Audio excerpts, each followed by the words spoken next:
Good morning, my name is Josh Tyler. Welcome to my privileged opinion. I hope you've had a beautiful week. You've survived, you're alive. You should have... People can have some things they complain about. Okay, never mind, we're not gonna say that. Good morning, my name is Josh Tyler. Welcome to my privileged opinion. It's a lot. Felt like you could hear me breathe. Asthma problems. Good morning, my name is Josh Tyler. Welcome to my privileged opinion. This is the 14th time I'm doing this intro. I hope you're having a good week. How are you feeling? How are you doing? Are we thriving? Are we surviving? You're alive, so you're really doing one of the two. This week, I want to talk about resilience because we talked about trauma last week.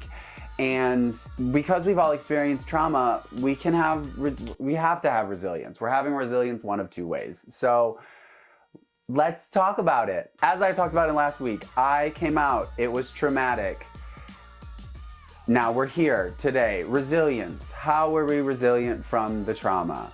Something that I learned in my own journey of resilience was that resilience can come from one of two places. In the example that I used last week of my coming out, my resilience first looked like me going inward in order to survive and becoming self-reliant. In doing that, I ended up perpetuating this feeling of loneliness because I pulled back from, well, I didn't. My family pulled back from me, causing me to feel alone and be alone.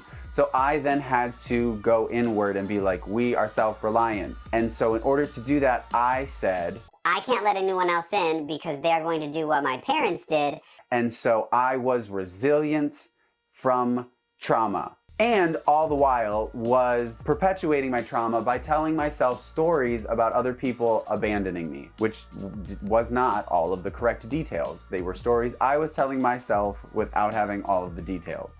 Once my resilience shifted to a healing path, that required me to start to need to be vulnerable to the people around me and start communicating to them when I needed help, one, and two, if at any point their actions were causing me trauma feelings, right? Because they're not gonna know my trauma, so it's for me to articulate.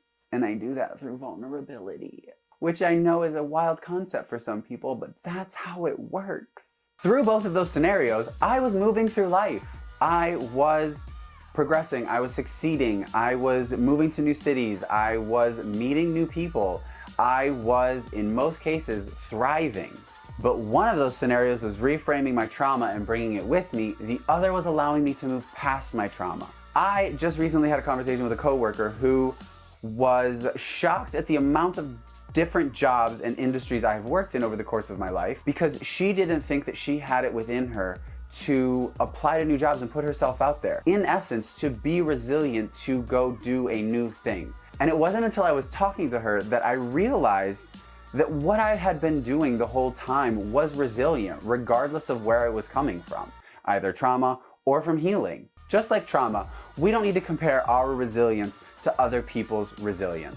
Some things some people find super easy, and other people it requires a large level of resilience. The only thing we need to take away from any of this is that we need to stop, I needed to stop, telling myself stories without having all of the details. I was literally making up worlds in my head that were not real. Stop it.